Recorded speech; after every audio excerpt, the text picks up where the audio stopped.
എല്ലാവർക്കും നമസ്കാരം. ഇന്നത്തെ പത്രവിശേഷത്തിലേക്ക് സ്വാഗതം. നമുക്ക് ആനകളുടെ കഥ പറഞ്ഞുകൊണ്ട് തുടങ്ങാമെന്ന് വിചാരിക്കുന്നു.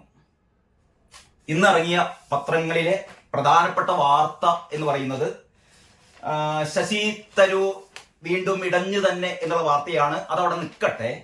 അതിനേക്കാൾ പ്രധാനപ്പെട്ട ഒരു വാർത്തയിലേക്കാണ് ഞാൻ ആദ്യം പോകുന്നത്. ഇത് ഇന്നത്തെ മാതൃഭൂമിയാണ്. മാതൃഭൂമിയിലെ പ്രധാനപ്പെട്ട വാർത്ത തുറന്ന യുദ്ധം അതോടെ കിടക്കട്ടെ, നമുക്ക് അടുത്ത വീഡിയോയിൽ ചർച്ച ചെയ്യാം.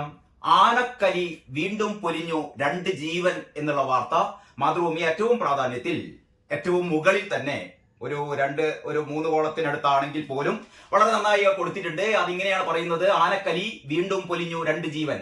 ആറളം ഫാമിൽ, കണ്ണൂർ ജില്ലയിലെ ആറളം ഫാമിൽ ആദിവാസി ദമ്പതിമാരെ കാട്ടാന ചവിട്ടിക്കുന്നു എന്നാണ് പറയുന്നത്.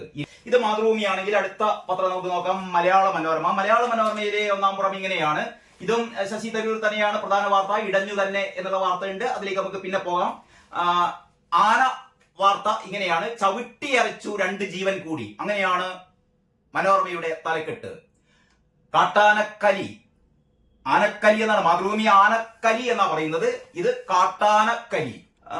അങ്ങനെ ഒരു വളരെ വിശദമായി ആദിവാസികളെ താമസിപ്പിച്ചിടത്ത് ആന വിളയാട്ടം 14 എന്നാ പറയുന്നത്. അതായത് ആറളം ഫാമിൽ കാട്ടാന ആക്രമണത്തിൽ കൊല്ലപ്പെട്ടവരുടെ എണ്ണം ഇതോടെ 14. അത്രയും വളരെ ഗുരുതരമായ ഒരു സംഭവമാണ് നടന്നത്. നഷ്ടപരിഹാരം 20 ലക്ഷം എന്നൊക്കെ മന്ത്രി പറയുന്നുണ്ട് കേട്ടോ. കുറെ പ്രോജക്റ്റുകളൊക്കെ ഒരിക്കലും നടക്കാൻ സാധ്യതയില്ലാത്ത പ്രോജക്റ്റുകളെ കുറിച്ചൊക്കെ വനം വകുപ്പ് മന്ത്രി പറഞ്ഞുകൊണ്ടിരിക്കുന്നു. ഞാൻ അതിലേക്ക് വരാം.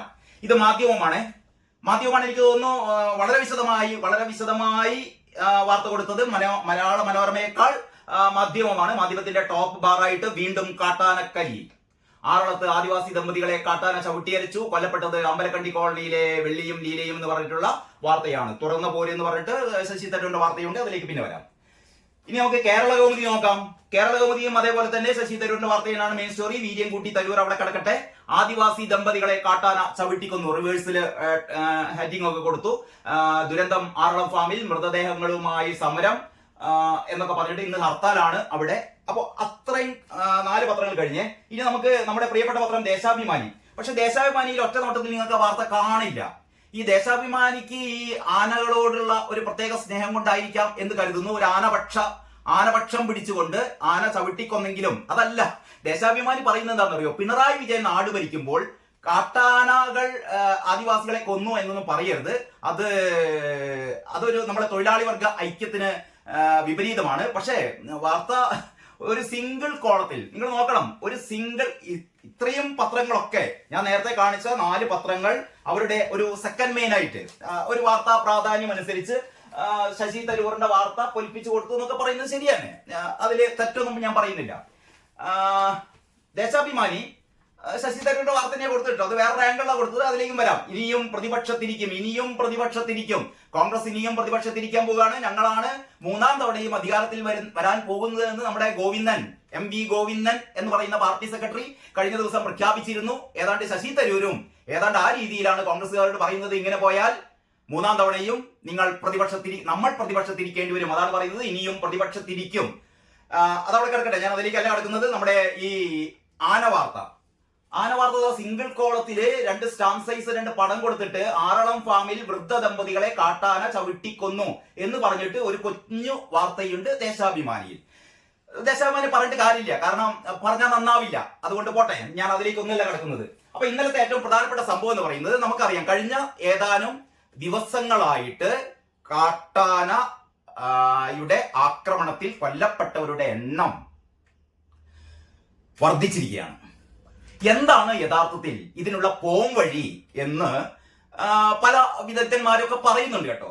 ഞാൻ ഈ വീഡിയോയിൽ നിങ്ങളോട് പറയാൻ വേണ്ടി ഉദ്ദേശിക്കുന്ന ഏറ്റവും പ്രധാനപ്പെട്ട കാര്യം എന്ന് പറയുന്നത്, കഴിഞ്ഞ ആഴ്ച ഞാൻ ഗുരുവായൂർ പോയിരുന്നു. ഗുരുവായൂരിലെ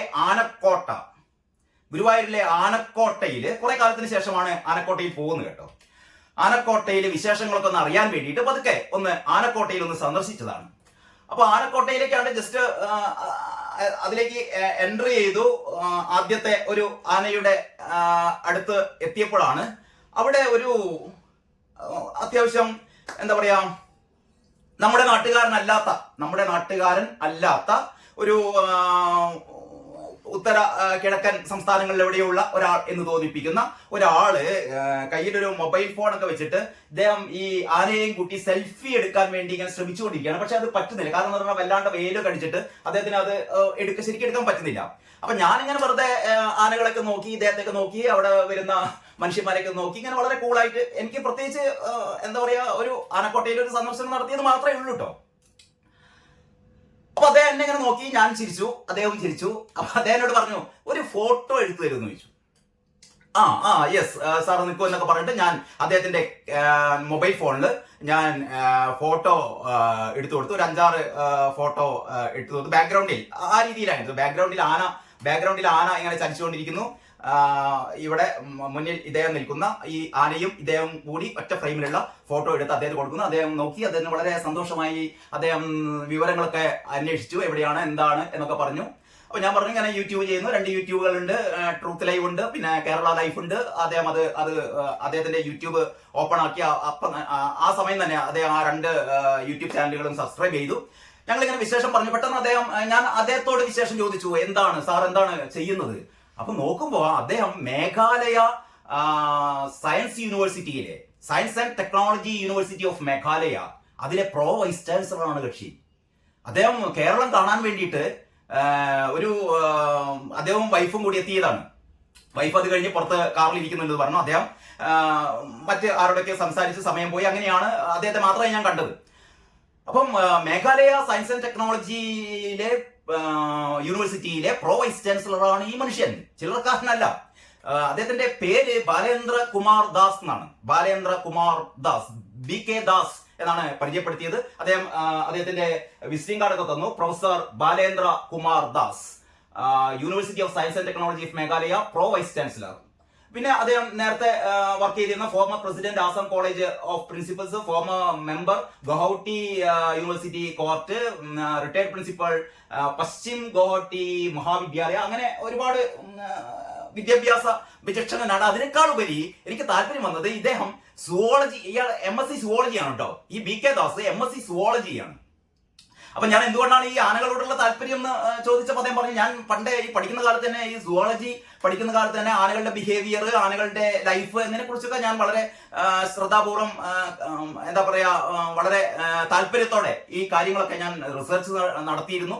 അപ്പൊ കേരളത്തിൽ വന്നപ്പം ഏറ്റവും കൂടുതൽ ആനകളെ ഒരുമിച്ച് കാണാനുള്ള ഒരു സ്ഥലം എന്നുള്ള രീതിയിലാണ് ഗുരുവായൂർ ഈ ആനക്കോട്ടയിൽ എത്തിയത് എന്നൊക്കെ പറഞ്ഞു. അപ്പൊ ഞാൻ സ്വാഭാവികമായി അദ്ദേഹത്തിൽ ചോദിച്ചു, അല്ല ഈ കേരളത്തിൽ കഴിഞ്ഞ കുറച്ച് കാലങ്ങളായി കാട്ടാന ശല്യം, കാട്ടാനകള് നമ്മുടെ മനുഷ്യരെ വന്ന് ആക്രമിക്കുന്നു. അപ്പൊ ഇദ്ദേഹം ചിരിച്ചു കേട്ടോ. അദ്ദേഹം പറഞ്ഞു, കാട്ടാനകൾ നാട്ടിലേക്ക് വരില്ലല്ലോ. അപ്പൊ ഞാൻ പറഞ്ഞു, ഇവിടെ കഴിഞ്ഞ എത്രയോ ദിവസങ്ങളായിട്ട് ഒരുപാട് മനുഷ്യരെ കാട്ടാനകൾ കൊല്ലുന്നു. അദ്ദേഹം വീണ്ടും ചിരിച്ചു. അദ്ദേഹം പറഞ്ഞു, കാട്ടാനകൾ ഒരിക്കലും നാട്ടിലേക്ക് വരില്ല. നാട്ടിലെ ആൾക്കാർ കാടുകളിലേക്ക് പോകുന്നതാണ് പ്രശ്നം.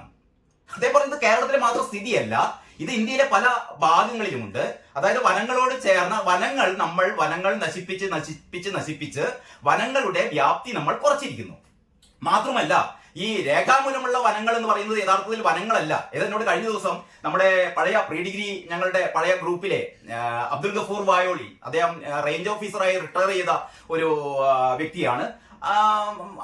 ഗഫൂർ വായോളിയുമായുള്ള ഒരു സൗഹൃദ സംഭാഷണത്തിനിടയിൽ ഗഫൂർ പറഞ്ഞിരുന്നു കേട്ടോ. കാരണം നമ്മുടെ ഈ വനങ്ങൾ എന്ന് പറയുന്നത്, വനങ്ങൾ ഏറെക്കുറെ നമ്മൾ നശിപ്പിച്ചു കഴിഞ്ഞു. എങ്കിലും രേഖയിലുള്ള വനങ്ങൾ എന്ന് പറഞ്ഞാൽ അത് വനങ്ങളല്ല. യഥാർത്ഥത്തിൽ അവിടെയുള്ള വൃക്ഷങ്ങളും അവിടെയുള്ള ഫലവൃക്ഷങ്ങളും അവിടെയുള്ള കാടിന്റെ സമ്പത്ത് മുഴുവനും നമ്മളിങ്ങനെ എന്താ പറയാ, ഓരോ ദിവസവും നമ്മൾ കൈവശപ്പെടുത്തിക്കൊണ്ടിരിക്കുകയാണ്. കാട് എന്ന് പറയുന്നത് വെളുപ്പിച്ചു കഴിഞ്ഞു. അപ്പൊ അവിടെയുള്ള കാട്ടിലെ വന്യമൃഗങ്ങളെ സംബന്ധിച്ചിടത്തോളം അവർക്ക് താമസിക്കാൻ അവരുടെ ഒരു ഹാബിറ്ററ്റ്, അവരുടെ ഒരു ആവാസ കേന്ദ്രം ഇന്നില്ല. എന്ന് പറഞ്ഞാൽ കേരളത്തിലെ ആനകളുടെ എണ്ണവുമായി എണ്ണം നമ്മൾ താരതമ്യപ്പെടുത്തുമ്പോൾ ആനകളുടെ ആ എണ്ണത്തിനനുസരിച്ച് അവർക്ക് താമസിക്കാൻ ആവശ്യമായ കാടില്ല. അപ്പോൾ എന്താ ചെയ്യുക? അപ്പോൾ ആനകളെ സംബന്ധിച്ചിടത്തോളം ആ കാടാണ് നമ്മൾ കയ്യേറിയത്.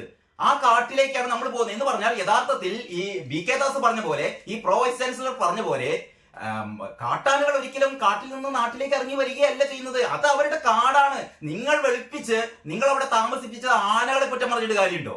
അത് ആനകളുടെ സ്ഥലമാണ്. നിങ്ങൾ അത് കയ്യേറി നിങ്ങൾ താമസിക്കുന്നു. മറ്റൊന്നുകൂടി അദ്ദേഹം പറഞ്ഞു, എന്താ പറയാ, ഈ കാട്ടില് നിങ്ങൾ അടിയന്തരമായി ചെയ്യേണ്ടത് കാടിലെ ഫലവൃക്ഷങ്ങൾ, പ്രത്യേകിച്ച് അതാണ് ഊന്നൽ കൊടുത്തത് കേട്ടോ. കാട്ടിലെ ഫലവൃക്ഷങ്ങൾ നിങ്ങൾ ഒരിക്കലും കാട്ടിലെ ഫലവൃക്ഷങ്ങളിൽ നിന്ന് ഫലങ്ങൾ നിങ്ങൾ എടുക്കരുത്. കാട്ടിലെ ഫലവൃക്ഷങ്ങൾ നശിപ്പിക്കരുത്. കൂടുതൽ ഫലവൃക്ഷങ്ങൾ കാട്ടിൽ വെച്ച് പിടിപ്പിക്കുക. ഈ ആനകൾ പിന്നീട് ഒരിക്കലും കാടിറങ്ങി വരില്ല. അതായത് നിങ്ങൾ അങ്ങോട്ടേക്ക് പോവുകയാണ്. അതായത് കാടിൽ നിന്ന് ആനകൾ ഇങ്ങോട്ടേക്ക് വരികയല്ല ചെയ്യുന്നത്, ആളുകൾ അങ്ങോട്ടേക്ക് പോകുന്നത് കൊണ്ടാണ് ഈ ആക്രമണം എന്ന് നമ്മുടെ BK ദാസ് പറഞ്ഞു. ഞാൻ ഈ വീഡിയോയുടെ തൊട്ട് പിന്നാലെ BK ദാസ് ഇതിനെ പറ്റി പറഞ്ഞ ഏറ്റവും പ്രധാനപ്പെട്ട കാര്യങ്ങളുടെ വീഡിയോ ഇതിൽ കൂടെ ഷെയർ ചെയ്യുന്നു. മാത്രമല്ല ആനക്കോട്ടയിലെ ആനകളുടെ കുറെ ദൃശ്യങ്ങളും കൂടി ഈ വീഡിയോക്ക് അനുബന്ധമായി ഞാൻ ചേർക്കുന്നുണ്ട്. അപ്പൊ തൽക്കാലം ഇതാണ് ഇന്ന് ഏറ്റവും പ്രധാനമായിട്ട് പറയാനുള്ളത്. അപ്പൊ ഈ പത്രവാർത്തയും അത് കഴിഞ്ഞ് BK ദാസ് നിരീക്ഷണവും ആനക്കോട്ടയിലെ ആനകളെയും കണ്ടു കഴിയുമ്പോൾ നിങ്ങൾക്ക് മനസ്സിലാവും യഥാർത്ഥത്തിൽ കേരളത്തിലെ പ്രശ്നം എന്ന് പറയുന്നത് കാട്ടാനകളല്ല പ്രശ്നമുണ്ടാക്കുന്നത്. കേരളത്തിൽ പ്രശ്നമുണ്ടാക്കുന്നത് മനുഷ്യരാണ് കാട്ടാനകളുടെ ആവാസ സ്ഥലത്തേക്ക് അതിക്രമിച്ച് കയറുന്നത്. അപ്പോൾ എല്ലാവർക്കും നന്ദി, നമസ്കാരം. ഈ വീഡിയോ കണ്ട് അതിന്റെ അഭിപ്രായങ്ങൾ എല്ലാവരും നിങ്ങൾ അറിയിക്കണം. മറ്റ് രാഷ്ട്രീയ കാര്യങ്ങളെ സംബന്ധിച്ചിട്ടുള്ള നമ്മുടെ പത്രവിശേഷം അടുത്ത വീഡിയോയിൽ ഞാൻ പങ്കിടുന്നതാണ്. എല്ലാവർക്കും ഒരിക്കൽ കൂടി നന്ദിയും നമസ്കാരവും. Hello, I am from University of Science and Technology, Meghalaya. I am Professor BK Das, a Pro Vice Chancellor, but basically I'm a student of zoology. Whole world, whole India is facing nowadays this man-elephant conflict. Why it is? Because the fact that it is a standard truth now. No wild animals had invested our residence, but we the people had invested and encroached their territory and residence. And that's why when they say that elephant is coming to my residence, it's wrong. The thing is, we have gone to their residence. That's why we are disturbing their habitation, we are destroying their ecosystem, we are destroying their whole ecology, and that's why they are disturbed. And as they are disturbed, now they are trying to disturb entire human race. But friends, what is the solution? Basic solution is, yes, we have to evacuate from the forest area. Forest area should be for the forest animals, not for human habitation. And secondly, destruction of all food plants from the forest should be restored again and again. And sufficient food plants should be there, not only for elephants but for all the wild animals. Wishing all the best. This is my message, that let us take care for our posterity, and we should preserve our ecosystem, our biodiversity. Thank you very much.